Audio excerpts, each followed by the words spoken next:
Então, assim, eu acho que o importante não é só trazer bons jogadores, tem que mudar a mentalidade no departamento. Se a cabeça não vai ser modificada, que o corpo tenha novidades, profissionais qualificados, gente que acrescente. E aqueles que não fazem bom trabalho, obrigado, tchau. Mas não muda nada, gente. Então vai ser a mesma coisa. O Tite que se vire. O Tite que faça composições com o elenco, que seja amigo dos caras, que consiga, né, equilibrar alguns pratos e faça o time jogar. O Tite é bom nisso, acho até que ele consegue. Mas eu acho que não dá mais para o Flamengo ser tão amador a ponto de ficar esperando que o treinador resolva todos os problemas derivados de um ambiente absolutamente incompetente.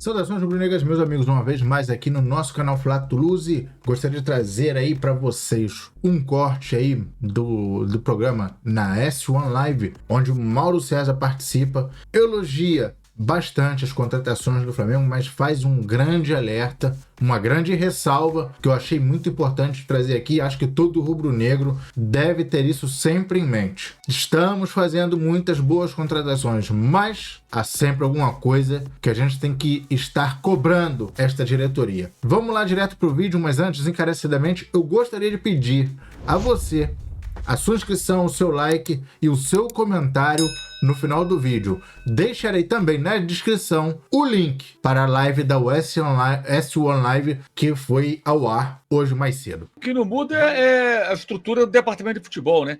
Eles vão contratar amanhã o De Bruyne, o Haaland, o Guardiola, todo mundo, mas ainda continua Marcos Braz, Bruno Spindel, Juan, Fabinho Soldado, Carlos Noval e todo esse pessoal.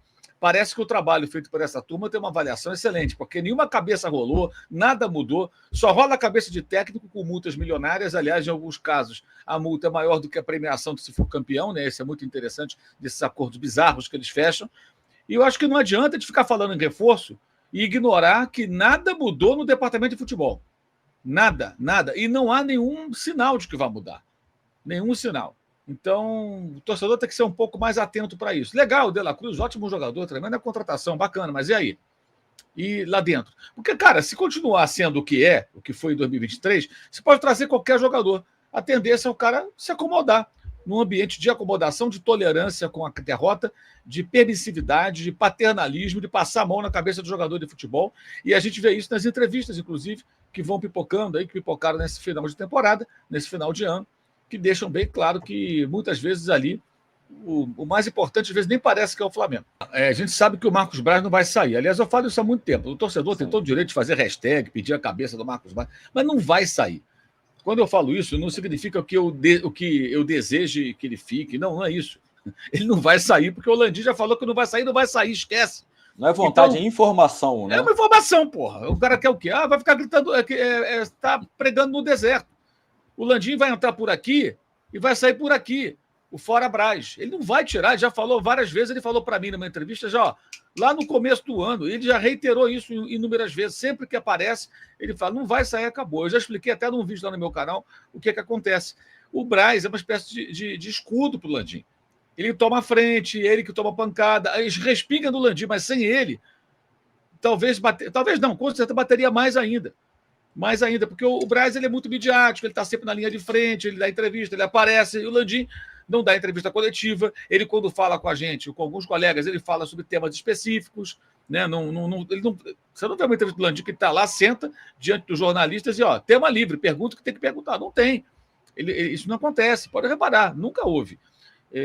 Enfim, então o Braz vai ficar ok, mas abaixo dele dá para mudar nada, não tem que mudar nada, está tudo bom, todo mundo ali é bom, é competente, faz um bom trabalho. Esse é o ponto. Porque você poderia manter o Braz, já que ele não vai sair, mas abaixo dele discutir a qualidade do trabalho das pessoas que estão ali. Aquelas declarações do Juan, né, quando ele foi na coletiva, da linha do eu consigo ser mais ouvido pelos técnicos brasileiros, né? Foi uma coisa mais ou menos assim que ele falou, mas os estrangeiros nem tanto. Cara, ele é o gerente técnico. Você tem que se posicionar como tal. É um jogador de seleção brasileira, de Copa do Mundo, de futebol europeu, importante no Flamengo, jogou pelo Internacional. Quer dizer, não é um Zé Mané qualquer que caiu ali, é um jogador com história que foi empoderado num cargo que tem uma importância. Então, assim, isso não basta para mim, então é falta de postura. peraí, se ele chegar no São Paulo, por exemplo, e falar, São Paulo, precisamos conversar aqui e tal, né? Deve ter um trabalho ali de análise, de observação, e o São Paulo meio que, não quero falar contigo, a obrigação do cara é se impor, ficar, não, peraí, eu não estou aqui a passeio, amigo, eu sou o gerente técnico dessa bagunça aqui, que negócio é esse? Vai ficar sem função, né? Eu não estou fazendo aqui, não, eu quero conversar contigo, você tem que me ouvir. Não vou te ouvir, vamos imaginar, tá? Estou dando aqui um exemplo bem esdrúxulo até, que seria até uma falta de educação tratar a pessoa assim. Ele tem que ir no Marco para falar, Braz, seguinte, o técnico não me ouve, eu estou aqui de sacanagem, eu não estou aqui para ganhar meu salário só, eu estou aqui para trabalhar, eu tenho o que dizer, eu quero ser ouvido. Essa é a postura de um gerente, acho eu. Mas aí o cara coloca a cabeça dele a prêmio, numa dividida, pode perder o emprego. Você até para manter o emprego ou trabalha pelo Flamengo, amigo? Numa relação de trabalho, existem situações assim. E às vezes você se dá mal. Mas você tem que manter a sua altivez, a sua integridade profissional, a sua personalidade e servir a empresa que o contrata ao clube. Se eu sou um chefe de uma redação e o cara que está acima de mim dá a mínima para mim e me desautoriza, então o que eu estou fazendo aqui? Eu tenho que ir embora. Eu tenho que brigar pelo respeito à minha função, para poder fazer valer as atribuições que a mim foram conferidas quando eu fui contratado. Que história é essa? Ora, bolas. Então, assim, você percebe, isso é acomodação. Não, o cara não quer me ouvir, então é isso que eu entendo, então eu não falo nada. Ô, Mauro, no caso do Sampaoli, ele tinha um cara que fazia a função do Juan da equipe dele, né? Era ainda mais bizarro, né? Então, o que o Juan está fazendo lá? O que está fazendo o Fabinho Soldado? O que essas pessoas fazem?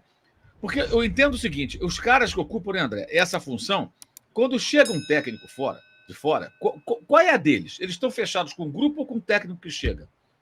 Para que ele possa fazer o trabalho. Quando eu falo isso, aí tem sempre um bobalhão que fala, você está defendendo o Vitor Pereira. Eu não estou defendendo nem estou atacando ninguém. Mas o Vitor Pereira não foi o maior responsável pela derrota vergonhosa para o Fluminense dos 4-1. Aquilo ali foi uma postura coletiva vergonhosa, que o próprio Fabrício Bruno, que tem uma virtude, que é um cara que fala as coisas que vem meio sem filtro, acho ótimo isso, não tem culhão de falar. Pelo menos isso ele tem. Então, ele pode tecnicamente ter virtudes e defeitos. Mas vai lá e fala. Pode até parecer, às vezes, que ele está se achando. Ele fala no intervalo. Não foi nada disso que o técnico pediu. Estamos fazendo tudo diferente. É óbvio, alguém acha que o Vitor Pereira ia treinar um time para jogar daquela maneira, gente? Para tomar aquele vareio? Estava 4-0. O jogo, na verdade, foi quase 4-0. O gol do Ayrton Lucas é na última bola e ninguém vai nem buscar a bola na rede para tentar correr atrás de um gol que levaria para a disputa de pênalti, que valia o título. E contra o Fluminense, com o Paulo Souza, no último jogo, ano passado, que foi empate, mas era para ter perdido. Minha postura... Esse jogo, eu me lembro que eu estava no Maracanã, o Davi Luiz estava com a bola, ninguém se apresentava para fazer... Ninguém se apresentava. Todo mundo espalhado, uma bagunça danada. Aí ele esticava a bola daquele jeito dele, o Fluminense recuperava, reiniciava uma nova jogada de ataque. O técnico no treinador. Mas nós vimos o time em outros jogos se comportando de outra maneira. Jogando, se organizando, se aproximando, dando opção. Então, assim, ali foi coletivo, os caras não jogaram. E o que houve de cobrança em cima desses caras? Nada. Esses gerentes têm força para cobrar, para chamar um jogador numa conversa? É o Braz que faz isso? O Espírito é um cara mais de mercado, acho eu vejo dessa maneira. Então também não vai ser ele. Então quem é que faz? Então essa estrutura ela tem que ser mexida. Se o Braz vai continuar, ele é intocável para o Landim, mas que outras pessoas venham com qualificação, com postura diferente e que cobre e que ajude o técnico, que agora é o Tite, porque você precisa de um suporte. Ou não está mais comigo? O cara não quer me ouvir, não está comigo. Não, tem que se impor. O interesse do clube tem que estar em primeiro lugar. O que eu percebo é que o interesse do Flamengo é secundário entre os que querem preservar o emprego e aqueles que querem o quê? Escolher o técnico. Aquela frase do Charla Podcast, do Felipe Luiz, quando ele fala que o Diego Ribas veio dizer para ele, a gente não gosta do técnico, era o Paulo Souza, mas vamos jogar por ele. A gente não suporta mais, aguenta mais esse cara. A palavra foi essa. É até mais forte. Cara, você não está jogando por ninguém, meu amigo, está jogando pelo Flamengo. Você recebe salário, tem uma camisa, tem uma torcida, tem uma história. Que história é essa, meu camarada? Aí falam isso com uma naturalidade, como se tivesse... Não tem esse direito. Fazem isso, ou fizeram isso, porque deixam fazer. Porque deixam fazer. Eu sempre gosto de lembrar, com todas as virtudes e defeitos do Eurico Miranda, 97. Alguns medalhões do Vasco não gostavam do Antônio Lopes. Também detestavam. Antônio Lopes era um cara duro, delegado, né? Um técnico à moda antiga. Na época, o Eurico Miranda, repito, com defeitos e virtudes, aliás, até acho que aquela série lá passa muito pano para o Eurico, às vezes parece até que ele é um herói. Para mim, ele foi pior do que melhor para o Vasco. Ele mais prejudicou do que ajudou. O legado do Eurico é um Vasco enfraquecido. É um Vasco de rebaixamentos, com o Roberto e com ele. Essa é a minha opinião. Mas, em alguns momentos, ele tinha a postura que às vezes é necessária. Que, olha, o técnico é ele. Vocês vão ser campeões com ele. E se vocês não quiserem jogar, vão resolver comigo. Ou seja, eu vou cobrar de vocês. Eu sou o presidente, porra. Vocês estão no Vasco, estão ganhando bem. Que negócio é esse? O Vasco foi campeão brasileiro. Foi em 97 isso. Isso era desconhecimento geral. Houve momentos ali. Tanto que o Vasco daquele campeonato, ele engrena depois, né? Ele não tem uma campanha linear. Ele dá uma engrenada durante e aí vai para o título. Justamente por quê? Porque chegou uma hora que os caras viram, bem, ou a gente ganha esse negócio, era o melhor time do Brasil na época, né? Tinha muito investimento, pô, tinha Edmundo e Avaí, pô, era um time muito forte. E o Vasco se acerta ali, porque os caras viram que não adiantava bater de frente com o técnico, ele tinha um respaldo e a confiança do presidente do clube. No Flamengo, nenhum técnico tem respaldo, gente. O único que teria respaldo, porque tem uma couraça protetora própria, é o Jorge Jesus, que se voltasse, ele teria o quê com ele? A torcida do Flamengo, 90% a mais ia apoiar. Qualquer dividida, qualquer jogador, eu não tenho a menor dúvida, qualquer jogador dividindo com Jesus, olha, vai perder. No Flamengo perderia, porque a torcida acredita muito nele. E ele construiu isso também num outro momento. Chegasse agora, encontrasse lá essa panela, né? Fervendo, parece uma panela de pressão de feijão, né? Aquela coisa tá ali, você cai ali, você vai se queimar todo. O cara, se fosse a primeira participação, até o Jesus teria dificuldade. Com aquele jeito dele, impositivo, ia ser trucidado.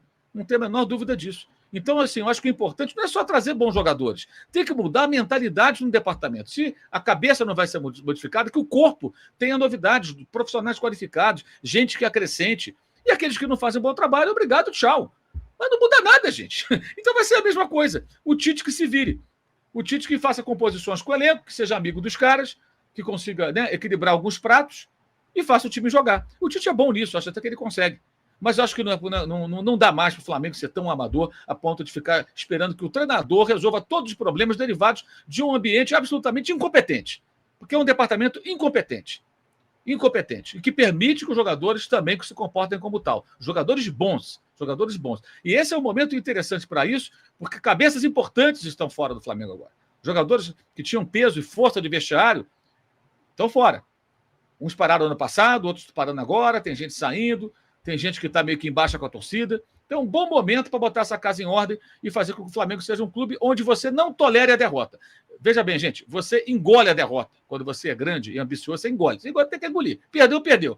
Mas você fica mordido, você não aceita, você discute por que perdemos, onde que nós erramos, não vamos errar mais. O Flamengo não é assim.